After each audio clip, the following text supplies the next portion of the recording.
You are listening to the Horse Radio Network, part of the Equine Network family. What a beautiful day for horses in the morning. You are listening to the #1 horse podcast in the world. Here is your entertaining look at the horse world and the people in it.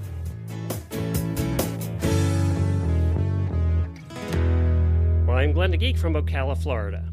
And I'm Jamie Jennings in Norman, Oklahoma. You're listening to Horses in the Morning on the Horse Radio Network for Wednesday, February 18th, episode 3887, brought to you by Chewy Equine. Good morning, horse people. Well, if you listen to the show on Monday, you know that Jamie and I were both a little under the weather, her with allergies and me with this cold and flu thing. And now I think you gave me the flu now because now I feel terrible. So I apparently gave it to her over the microphone. And so we're just warning you that we both have this. Jamie, if we took a look at the last 16 years, how many times we've been sick or injured or had surgeries on this show, it'd be in the hundreds. I feel like 90% of those are yours. Well, I'm not arguing that. It would still be in the hundreds, though. Oh, my God. But we're here. We can talk. At least today we can talk. So bear with us is what I'm saying. Today we're going to catch up with the latest updates from Equine Network on their new Practical Horseman Plus and Dressage Today Plus memberships. And then we welcome back Auditor Rachel. She's been on the show a number of times here recently. She's become a regular because she has a wild story of riding ostriches. Yep, we're going to find out about that. Plus, we have some mighty weird news and some other stuff we're going to cover today. And then the Auditor Post Show, we're going to talk about listening habits with podcasts, and we'll share some of the ones we're listening to. It's been a while since we talked about that, so we'll do that in the Post Show. Man, it was a sad day yesterday.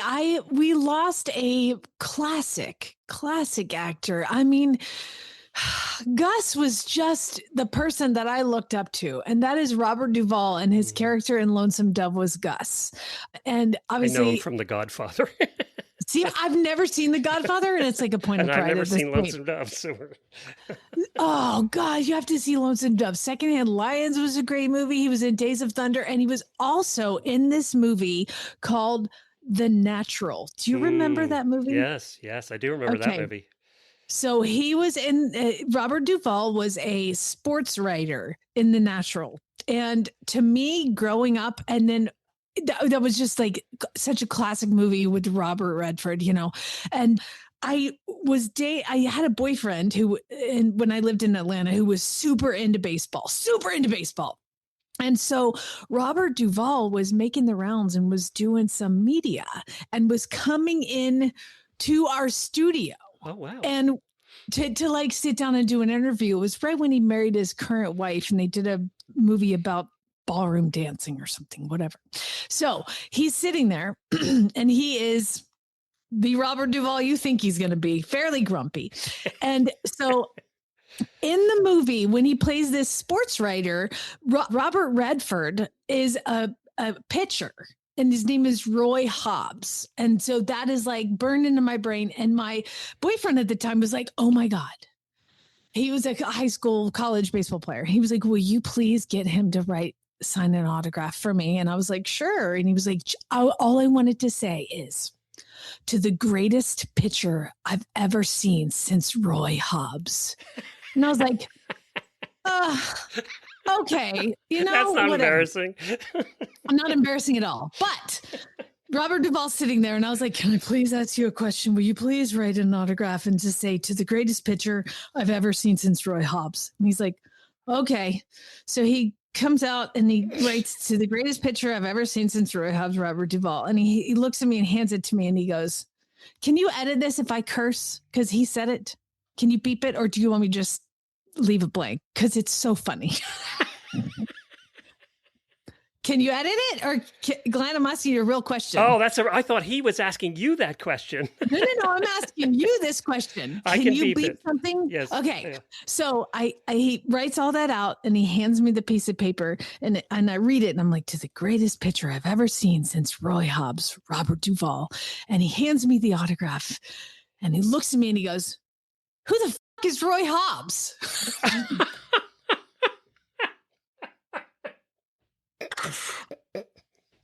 You know how you don't remember what the guests were 2 months ago? He didn't remember what movies he did, apparently. I was so embarrassed.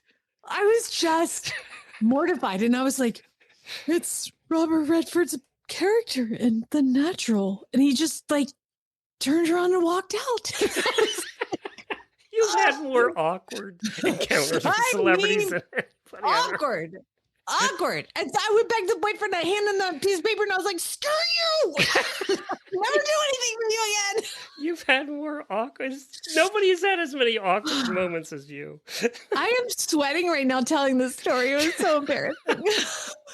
It's so funny because in the pre-show I said to Jamie, do you want to talk about Robert Duvall? She said, I have a story. I was like, of course you do. Who the F is Roy Hobbs? Good Lord. Rest in peace. Oh, and Robert Duvall. Talk about resting in peace. Oh, one of the greatest horses in the history of horses has passed away. Michael Young announced yesterday that his eventing horse is one of the greatest sport horses around. Sam passed away. Sam was in the 2012 London Olympics, won a gold and won its individual gold and team gold. And he finished on his dressage score of 40.6. And then in Rio, he defended his individual gold and added a team silver. So here we have a horse that has 3 gold medals and 1 silver medal from the Olympics. But he's also the only horse. He became the first horse in history to hold the world title, the European title, and the Olympic title all at the same time. So we saw Sam when we were together. I think that was got to be like 2015, 2016 when he was over in Kentucky. He didn't win that one, but he was there. He's done a couple of them. And you just know that when Sam was coming around the corner, you were about to see something magical. For sure. This is, I mean, Michael Young has to be devastated. His quote was, "Tonight I lost my best friend, Sam. We reached every milestone side by side, and for years I found daily happiness in seeing you graze in the field. Thank you for 20 years together. You'll be deeply missed by all of us. Rest in peace, my friend." I mean, he's just one of the most incredible horses that ever has evented. For sure. Probably the most dominant in the history of eventing. Well, Robert Duvall is a great horseman, so he and Sam are up galloping around right now together. Right. Well, the best to Michael and to all of Robert Duvall's connections. I saw so many of the other actors posted yesterday that he's worked with over time, the legends and greats talking about him. I must have seen 50 posts on Facebook about him. So, all right, well, let's do some Daily Winnies. We're doing it in a little different order today, and I have a reason for that, which Jamie doesn't even know yet. So we're going to start with you.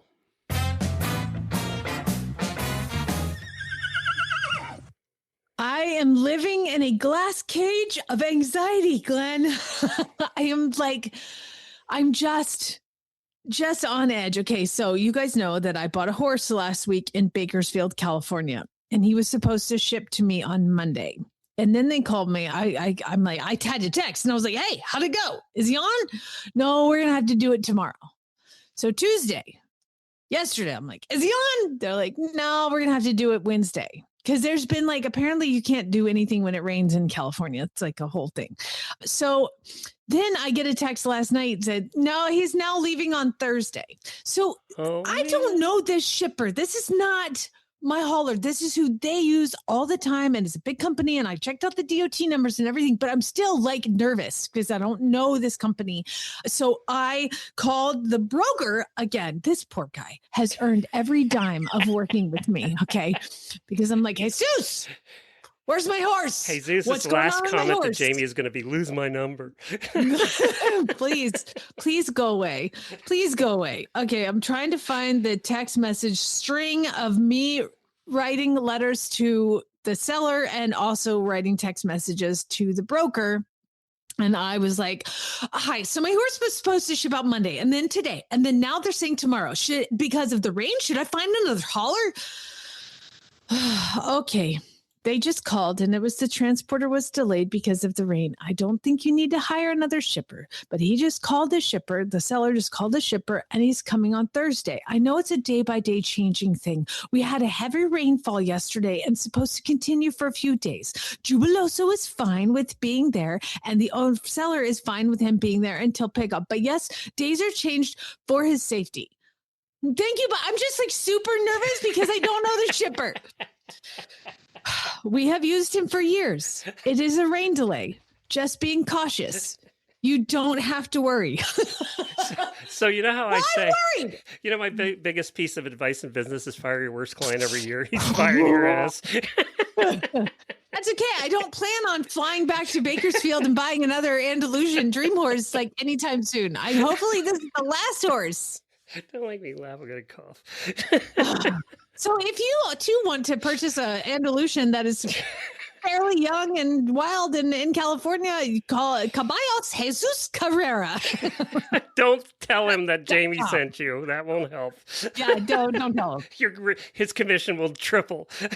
You know what's funny is I actually said, I was like, I'm going to recommend you to everybody. But like at the end last week, I was like, I'm going to recommend you to everybody. And he's like, okay, great. I feel like he's going to call me back and be like, never. Don't tell him. You know, rain in California is like a blizzard anywhere else. It's like, you know what I mean? You know, well, I realized too that when I lived in Arizona, if it rained, it just stops. Like when I lived in Phoenix, if it rained, nobody went anywhere. You just didn't drive anywhere because who would do that? And it's like when I moved here, I remember going, it's raining and people just move on about their day. It's so weird. And now I'm like, sons of bitches, get the horse in the water. Full circle. I'm come back. All right, my turn.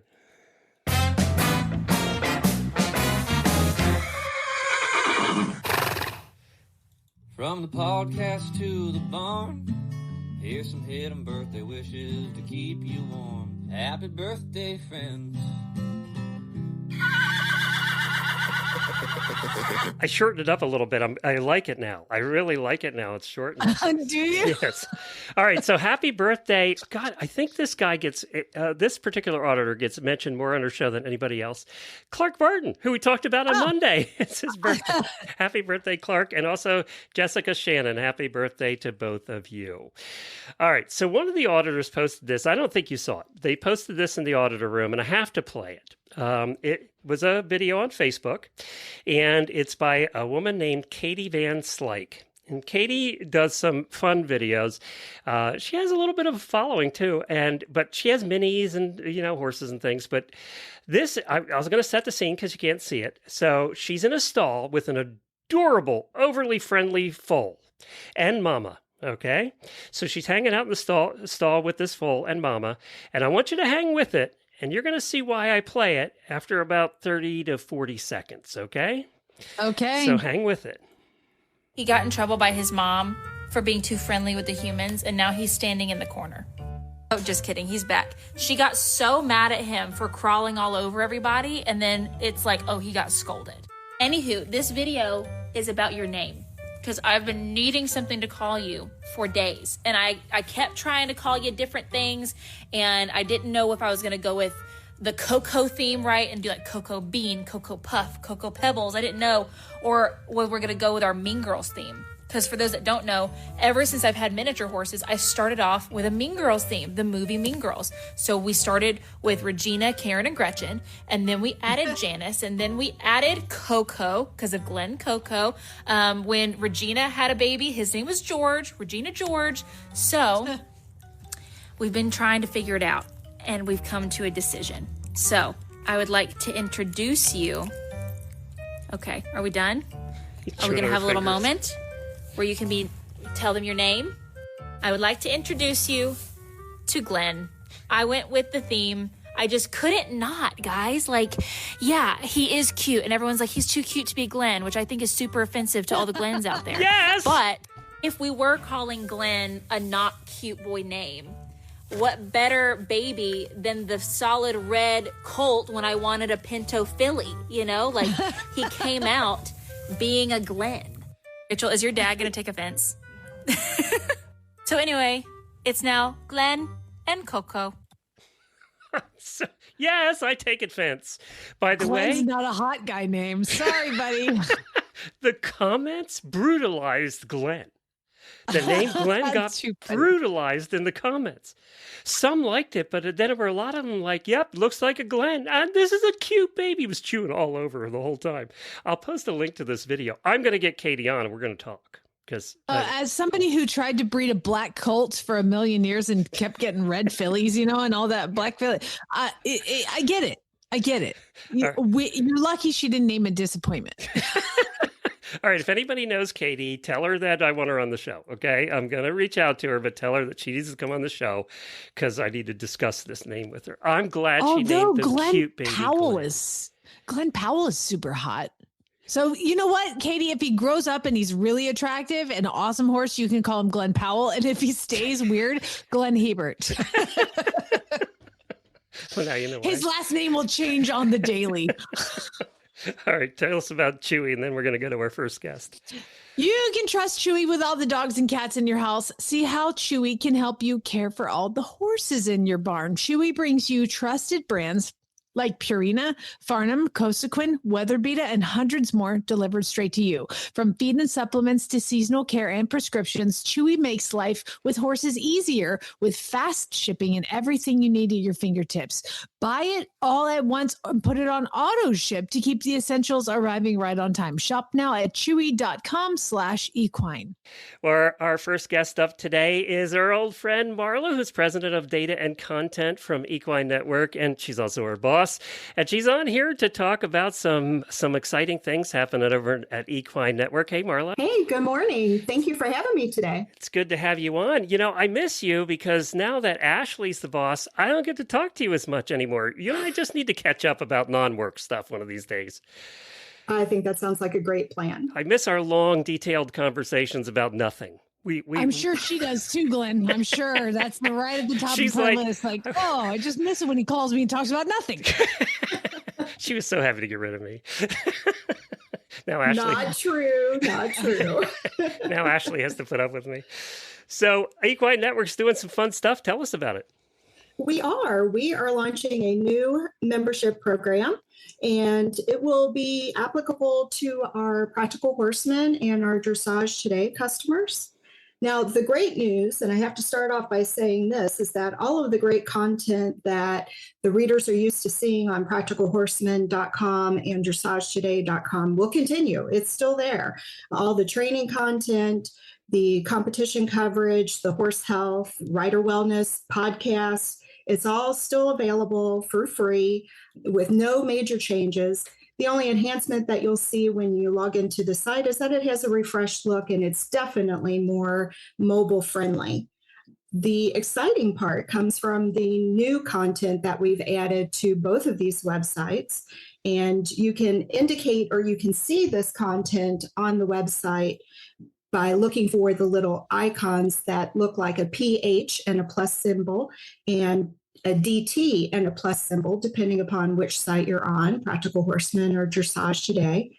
And this has really been a labor of love for the team. We've taken about 2 years worth of feedback from our readers and put all of their comments together about what they liked about the websites, what they didn't like about the websites, as well as what they liked and didn't like about Equestrian Plus, which is the video training content that's been available for a couple of years now. And we combined it all together. We thought it was really important for us to put it on one platform. So whether you're looking at it from a dressage side or from a Practical Horseman side, you had one source to go to find all of the resources that you needed for all of the different levels of riding that you may be participating in. What's nice too about I got a trivia question. For Jamie. Jamie, do you know, so Practical Horseman was founded 50 years ago, but do you know that it had a different name when it was founded? Was it the George Morris diagram on how to do everything right? No, it was not. Okay. Marla, do you remember what it was? I don't know. And there's only one reason I know this is because we lived there. It was the Pennsylvania horse is how it originally started in 1973. So I always got Practical Horsemen growing up, and I would just turn right to the page of George Morse yelling at people for not having the right saddle pad and stuff. So I mean, that has been around forever, the Practical Horseman. And I have not seen the new website. And one nice thing about Practical Horseman is it does cover, obviously it covers a lot of the English sports, right? It covers hunter, jumper, and dressage and eventing. But it also has so much practical, like the name implies, it has so much practical stuff in there too on stable management and workouts and all that stuff. Yeah, absolutely. And we have a couple of new features that we're really excited to announce as well as part of the membership. So the first one is a great panel of experts that have come on board, and they're there to help answer member questions. So think of this as your own personal group of experts that you can reach out to. You can submit questions online, and then we will run them past the experts and post the answers for everyone. So it's really a community type feel, right? Because no matter what issue you run into as a rider, somebody else is probably also having that same problem. And our experts are top notch. So we have Margie Engel and Ronnie Reimer and Stephanie Fish-Crossman, Christian Simonson. All in total, we have almost a dozen experts that have signed up to help us give this feedback for riders. That's very cool. I went to the website. I clicked on it's PH, for the Practical Horseman website. It's PH Plus. It's the right-hand link at the top there. And you do have some free-to-watch content on there, and then I assume the rest is behind the paywall? Right. So if it was previously on Equestrian Plus, it is also gated behind the paywall on Practical Horseman or Dressage Today. But you're right. There are some free-to-watch items, as well as some that are embedded within our training articles, which is the longstanding tradition on Practical Horseman and Dressage Today. And what's the price if people wanted to join? So right now it is $3.99 a month. If you want to go month to month, just give it a try, or it's $40 for an annual subscription. I do have a discount code for listeners though. Okay. If you want to plug in Horse 10, it will give you a 10% off the annual membership price. Horse 10? So save you an extra $4. So Horse, the number's 10? Yeah, correct. Okay. Yes. And that's true of Dressage Today Plus as well? Yes, that same code will work on both sites. You would actually select that you want the annual membership, and then once you go to the next screen, then that's where you can apply the promo code Horse 10. And just to clarify, they are one subscription for both? It is. Okay. So once you have, regardless of which site you sign up on, you can use your same login credentials on the other site. It will transfer back and forth seamlessly. Ah, gotcha. Okay, very good. Did I see one of the emails going around that you're having webinars as well?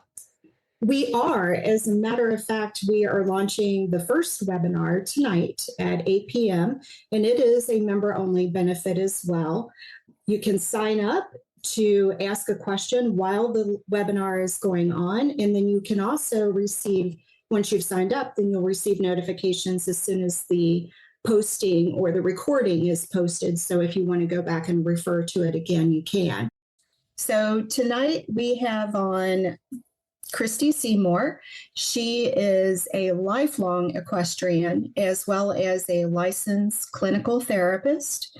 She does personal coaching, and this topic tonight of the seminar is regulating emotions in the saddle. So she's going to talk people through, different techniques that you can use for riding through fear, having frustration, or even disappointment. So that event is tonight at 8 p.m. Eastern. Get out. You can go to the website for Practical Horseman or Dressage Today and just click on the little plus, little PH Plus or DT Plus on the right-hand side at the top there and find all of the terrific content. Thank you for joining us. We appreciate it. All right. Thank you for having me. Well, the year of the horse officially started yesterday. I know we talked about it at the end of the year, but the Chinese zodiac's a little different. Now, to remind everybody, the horse is the seventh animal in a 12-year cycle. And when paired with the fire element, which only happens once every 60 years, that's what this is, the year of the fire horse, it creates a year defined by high energy, rapid progress, and strong push for personal freedom.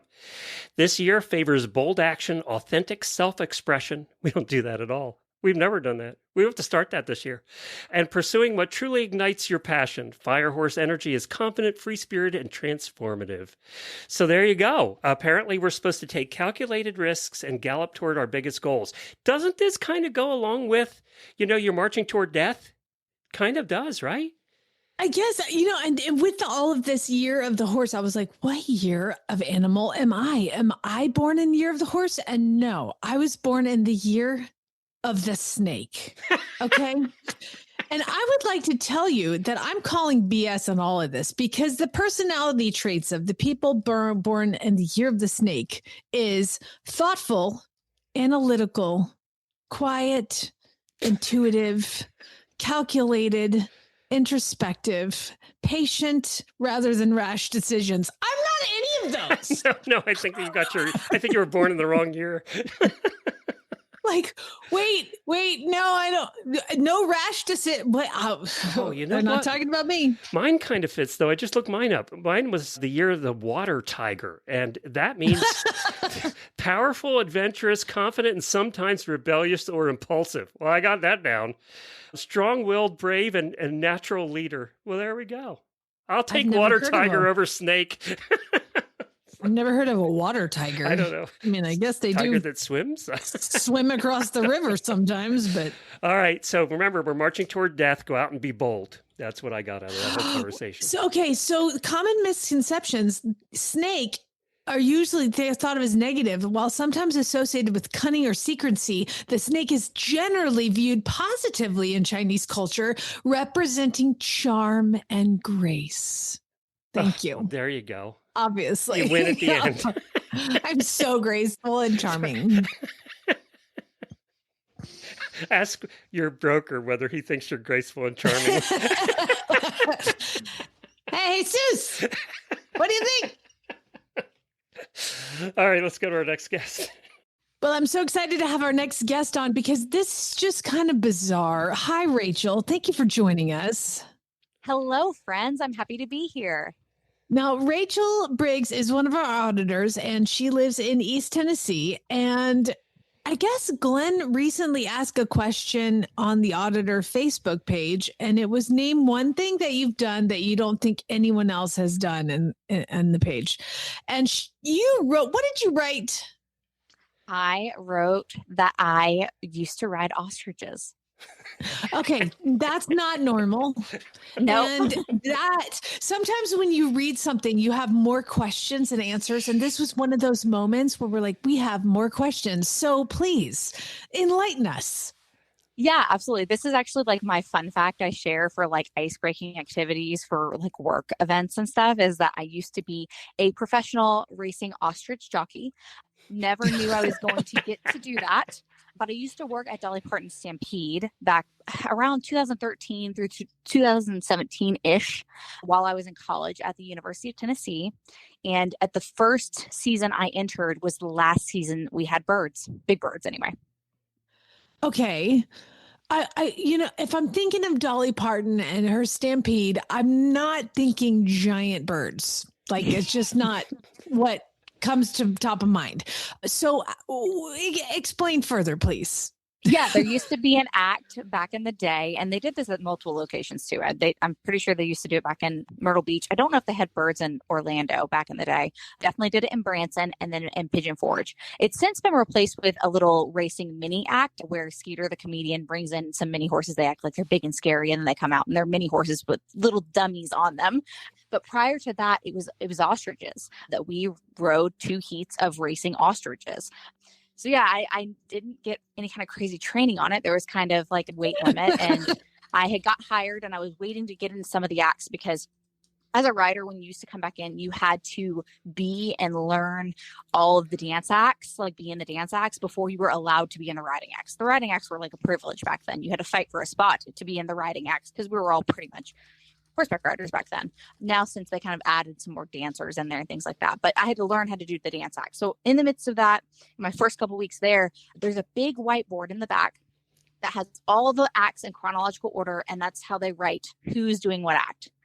And I think we were in that first show, and someone came up to me. They were like, first or second act. They were like, "Oh, you're on a bird today." I was like, "What? What do you mean?" What? Like, the board. Yes, literally me. I'm like, I've had no training on this. I do not know what I'm doing. They're like, "Oh, it's just like riding a bike, riding a horse." I'm like, it is in fact not. I can confirm. But yeah, so I just got kind of thrown into it, and a lot of fun. I think I fell off that first time, like very, very quickly out of the chute. But the ostriches are just trained to run out of the chute, run around. They have like, like those construction fences that are kind of like waffle plastic, basically. That's the fence that people hold up. So they're trained to run around down the arena and back, straight to the back. They don't stop. They didn't stop. You have to get off of them while they're running. And then they just run straight back into their stalls.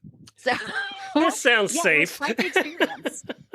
Okay, so question. Let me back up. So Remington Park, our local racetrack, has what they call extreme racing days, and they'll have people race camels and zebras and then the ostriches. And when you say that the ostriches are trained to run down and back, I feel like with what I've witnessed, that could be considered a stretch. Like, yes, I would agree with that. We basically would train them to not train them, but like teach them how they can load into the chutes. We would load them backstage from their stall, and the chute was on wheels. So there'd be 2 in the front chutes ready to go out the front doors, and then 2 behind them that were separated by little doors, and they would push them up, after the first heat was out the first chute. Does that make sense? So they were on wheels and they were loaded in the chutes backstage. Sense. Yeah. Do you trick or treat? Do they treat train ostriches to do that? No. Oh, okay. No. It's just like, this is what we're doing. No, like Glenn, like training, and I'm sure Jamie can attest to this. The training the ostriches is like not really training. It's just kind of like, this is what we're doing. This is what we're doing today, and you're doing it. Literally. Is there a saddle? But they knew that if they ran back there, that's where they were fed. That kind of principle was there. That's where they got to rest. So the same principle as horses, basically. The barn sour. Yeah, 1,000%. We use that to our advantage. Is there a saddle? Were you sitting on a saddle, or are you bareback? Bare bird? Actually, I rode both. Bare feathered. Bare feathered. Yeah, no, we actually rode both. When I first started out, I learned bareback, and actually that's easier because they would basically help you by one of the guys that would be helping behind you would like lift the wings. You would kind of squat on them, and then you would have the wings over your knees, and you could put your hands in the little crook of their wing where you actually had a little bit more control. It's a little more comfortable to ride bareback, and you can kind of feel their balance more. Whereas they did have saddles. They brought saddles in later on, and they're basically like bareback pads, but I mean, they're pretty narrow bodied. So you're basically kind of slipping on and off them anyway. You can't really cinch down on them. You know what I mean? And I assume there was no bridle or bit, right? No, you're just hanging on. Like, you're just hanging on. Like, we'd had some, it wouldn't happen very often by any means, but sometimes they would turn back. Sometimes they try to run through the people fence where people are standing. On one occasion that happened in front of me, the ostrich in front of me did that. And I was like, oh my gosh, my bird's going to follow them. He didn't. He actually just stayed on course. And I was like, this is amazing. I'm not going to die. Please don't hit the children. Please don't hit the children. Yeah. I assume when you fell off, that's good for the show, though, right? I mean, yes, as long as you're out of the way of them. They're actually pretty dangerous animals. You have to be really aware when you fall off. You're like tuck and roll because you don't want to get stepped on, and you can get seriously injured if you get stepped on by one of them. A vest or a helmet or anything? No, nope. Just our spandex onesie. For our side. That'll protect you. I mean, you had your cowboy hat on, but that did not. That was for aesthetics. Don't they have like sharp nails or whatever they're called on their feet? Yeah, that's what I'm saying. Like, you have to be really careful around their feet. They can be pretty dangerous. And we didn't have like very giant ones, but we had to get ones big enough, obviously, that could carry people. And I think that was one of the harder things to source was for the birds to be big enough that we could handle them backstage and they could handle people, but not too big that they couldn't be handled.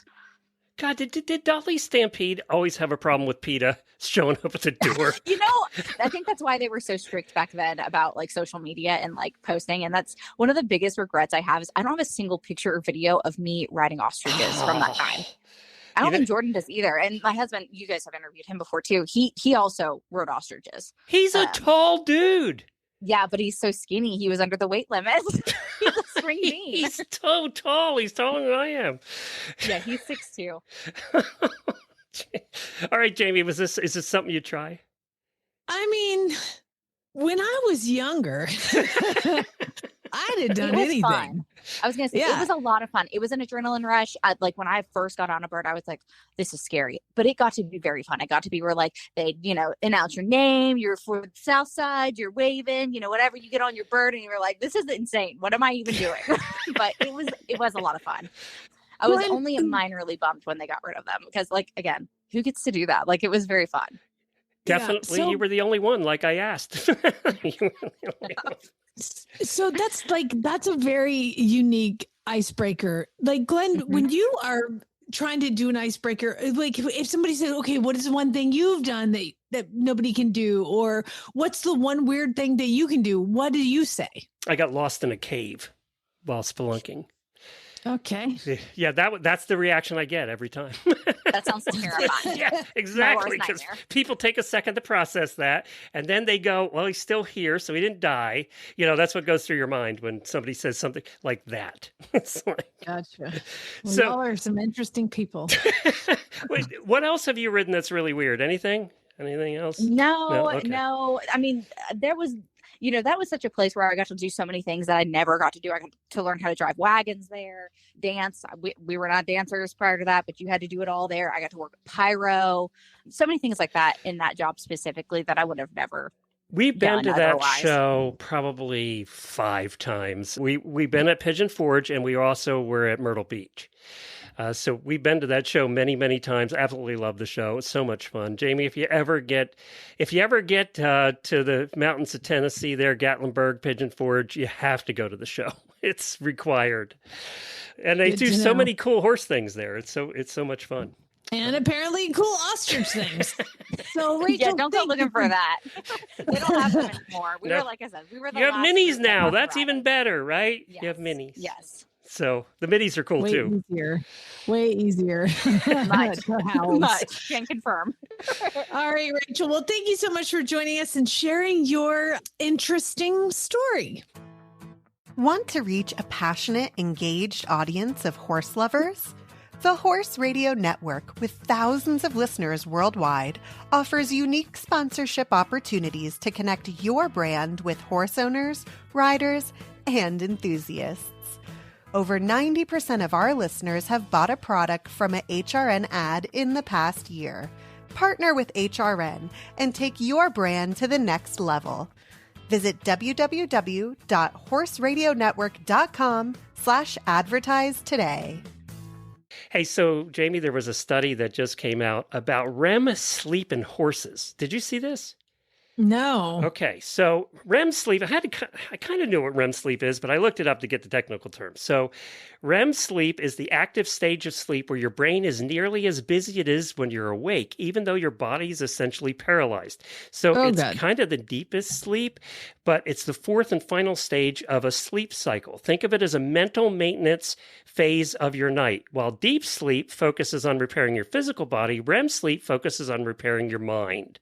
This is the one we never get to, I think, because we're bad sleepers. But a study at the University of New England established a significant link between a horse's grit or perseverance in solving tasks and the amount of REM sleep they receive. By the way, horses that achieved at least 30 minutes of REM sleep per night were far more likely to persist at problem-solving tasks, such as opening a complex feeder, things like that. And what they're saying is that REM sleep in horses only comes when they're recumbent or laying down. So if you don't see your horse laying down a lot, and getting that's the only time they get REM sleep. So it matters in horses that they do lay down to sleep. Of course, everybody driving by thinks they're dead, but that's the kind of sleep that really, resets them totally. And I didn't realize that's the only time they got REM sleep. Makes sense, I guess, right? Because they're paralyzed, apparently. Yeah. Now, interestingly enough, I looked up humans then. Studies show that for an adult to be fully functional, they typically need about 2 hours of REM sleep each night, which usually accounts for 20 to 25% of the total of 7 to 9 hour sleep period. So REM sleep happens in the second half of the night. So not when you first go to sleep, but later on. While deep sleep happens mostly in the first few hours, REM sleep happens later on. So if you're one of those that wakes up and then can't, wakes up at like me, like at 2 to 4, 3 or 4 o'clock, and then can't get back to sleep, you're probably more than likely not getting enough REM sleep. Okay, so I have one of those Oura rings that tracks everything, and I just looked up my sleep. So I'm currently like my phone will tell me every once in a while that my ring would like me to calm down. Like, you need to be careful. You're bordering on a little. It'll say breakdown. Does it have mental breakdown on your ring? It says we detected high levels of stress that you're going through right now, and I'm like, yeah. So I checked my REM sleep for last night, and let's see, I got 6 hours and 22 minutes of sleep, and my REM sleep. This reminds me of the movie Elf. I got a full 40 minutes. Yeah, you're way under the 2 hours.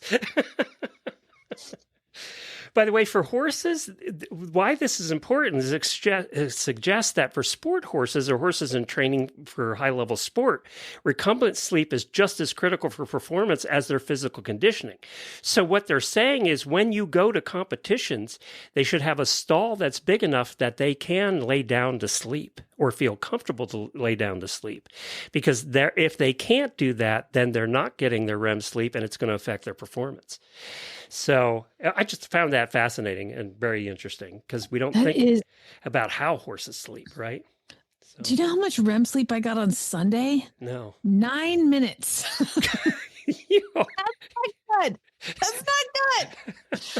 I don't have one of those rings, but I'm probably just about with you right there. I am like more stressed out now after this show than I was before the show. So cool. Well, how about weird news? Is it going to stress you out further? Oh, it's always a good time. All right, well then let's get to it. Time to learn why some days you're embarrassed to be part of the human race. In Jamie's Weird News. I've got 5 this time. I can't seem to whittle it down. We'll see what happens. Well, it's been but anyway, since we've done it, so. I mean, I had 150. So I would like to thank these people because they're looking through the news and they see something weird and they're like, that's so weird. And they email it to me, weirdnews@horseradionetwork.com. And those people are Laurie, Christy, Laureen, Melanie, Jack, Michelle, Amy, Debbie, Lindsay, Matt, Monica, Anna, Shelly, Stephanie, Charlotte, and Carrie. And some sent multiples. And I wanted to thank you guys all for participating in Weird News. Remember, if you see some, email it to me. Okay, so we are going to start, let's see. We're going to start in Charleston, West Virginia, okay? Do you remember seeing a mugshot of Nick Nolte? It's so famous. Like from the years mugshot. ago? Yes. Yeah, okay. Yep. Okay, picture that. All right. So the local Burger King in Charleston, West Virginia was the scene of a standoff last week because Elmer Dunn, oh, good old Elmer, he's 78 years old, and he decided that he wasn't leaving when Burger King was closing. And they were like, excuse us, sir, it's time for you to go. And he's like, nope. And he ran up and grabbed a bunch of trays and cardboard crowns and stuck them all around the table he was sitting on. And he was like, the sign says have it your way. And my way involves staying here until breakfast. So they said he barricaded him in the corner booth with a fortress of cardboard crowns and onion rings to add that to it. He eventually, after 3 hours, was convinced to leave by multiple officers. He did claim the slogan gave him permission to stay overnight. He was charged with extreme loitering and taken to prison, to jail. And then the next morning he was released, although they reportedly banned him from the nearby Wendy's as a precautionary measure. There you go. Wendy's doesn't have crowns. They're fine. You know, Yeah, it's the it'd be crowns. Elmer Dunn. Good Oh old my God, Elmer. that's weird news right there. Yep. Here you go. All right.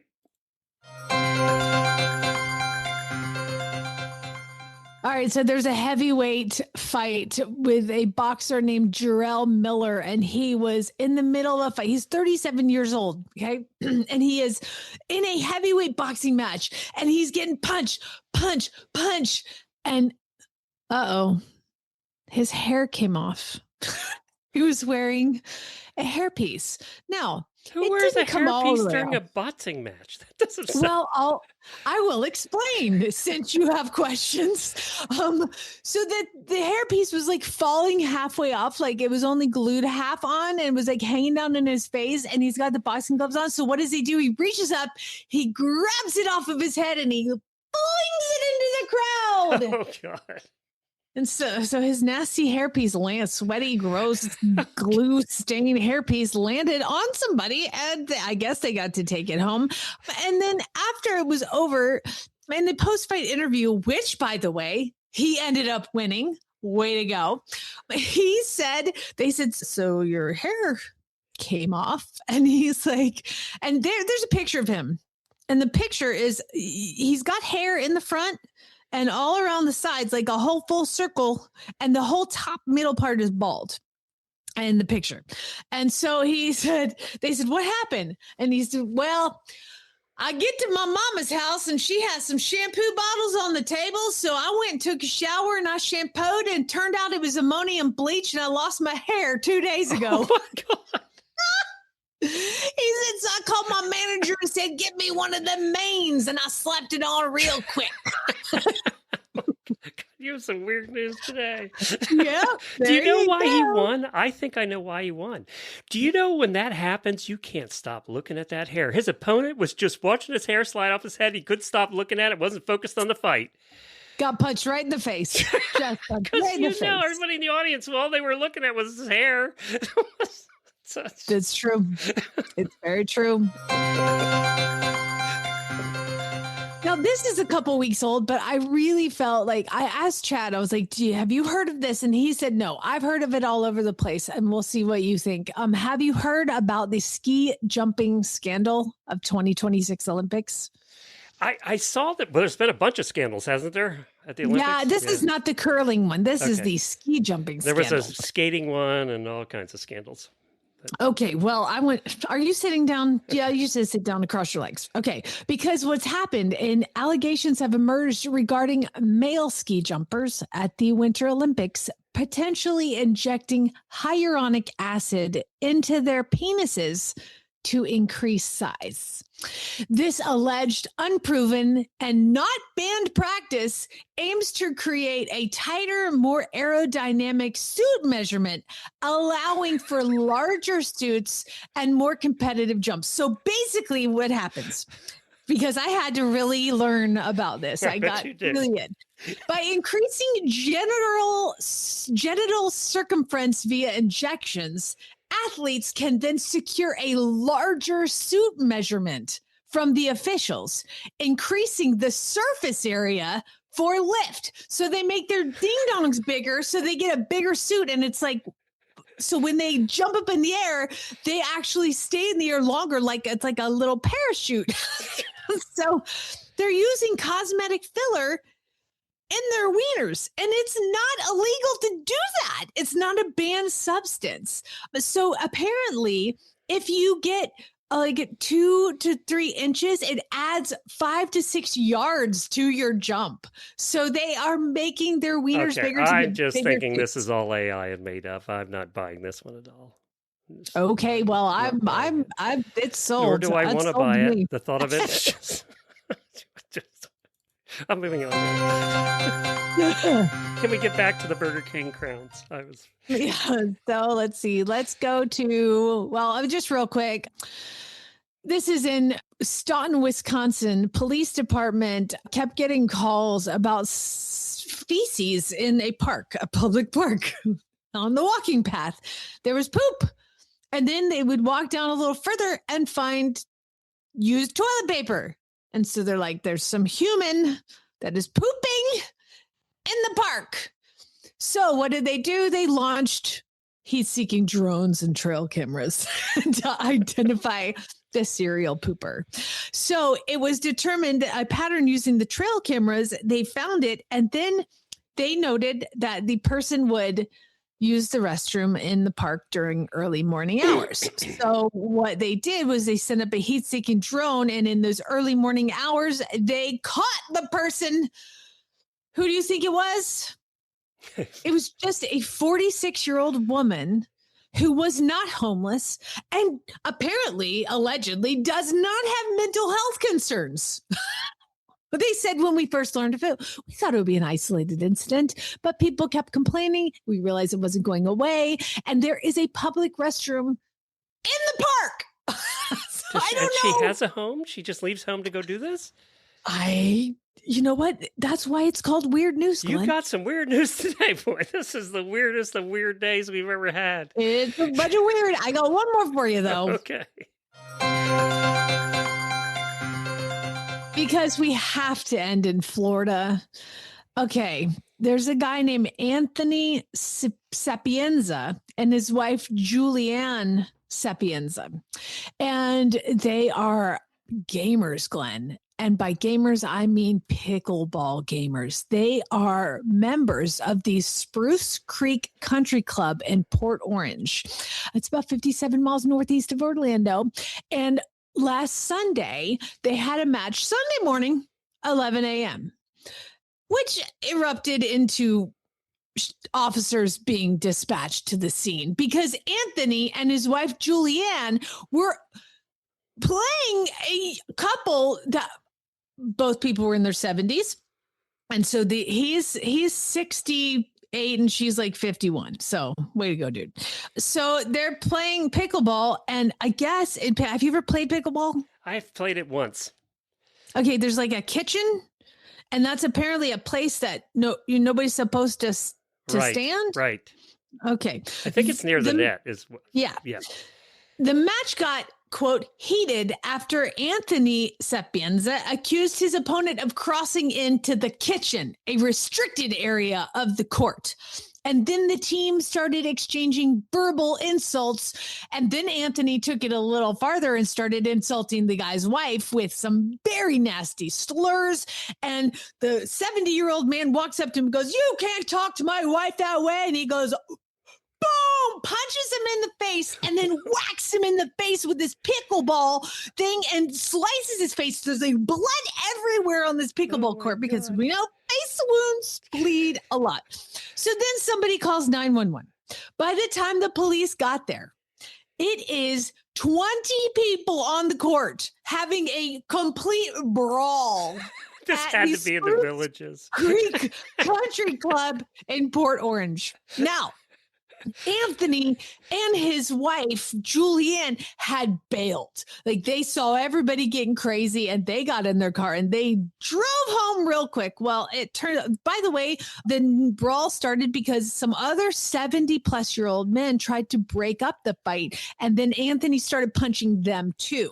And then once he was on the ground, this first 170-year-old man goes to grab him. And then Julianne, the wife, grabbed him and started attacking him. So we've got like complete chaos on the pickleball court. And so they drove home and then they were arrested. Like, the police were like, "We're coming to get you. We know where you live." What's sad about this is they're all in their 70s, so not one of them thought to get their video out. There's no videos of the That's it. If it brawl. was 20-year-olds, it'd be 100 videos, but no. Now on NBCnews.com, where I found this, there are photographs of Anthony and his wife being arrested by the sheriff's department. So you can't see pictures of them, but no video. Well, just that, you know what that says to me? Don't go in the kitchen. Apparently that's just don't go in the kitchen. It's not worth it. Don't go in. Just don't play Stay pickleball out with of the old kitchen. angry people. I didn't know it was called a kitchen. I didn't know that. I don't know how I got that. I didn't know. Yeah. There you go. That's your weird news, All right. everybody. Thank you for sending it in. Weird news at horseradionetwork.com. You had a See if we variety can today, beat that's for those. sure. I feel like I need a cleanse. Can I give you a good story? Because I need a cleanse after all of that. Obviously. All right, we're going to end with this, and then auditors, hang on. We're going to talk about podcasts a little bit in the post show. Big surprise. So in Louisville, did you see this story? Louisville, there was a 3-year-old boy who went missing, and they called the cops. The cops came. They got helicopters and drones, and they started a search of the neighborhood. It was in a neighborhood. And then cops went up to the door to talk to mom and dad again. And this officer by the name of Josh Thompson kept encountering a dog. This dog that was barking at him and gesturing towards him. And apparently Josh is a dog guy and went, you know what? I'm just going to follow the dog. By the way, nobody knows who this dog belonged to, and it hasn't been seen since.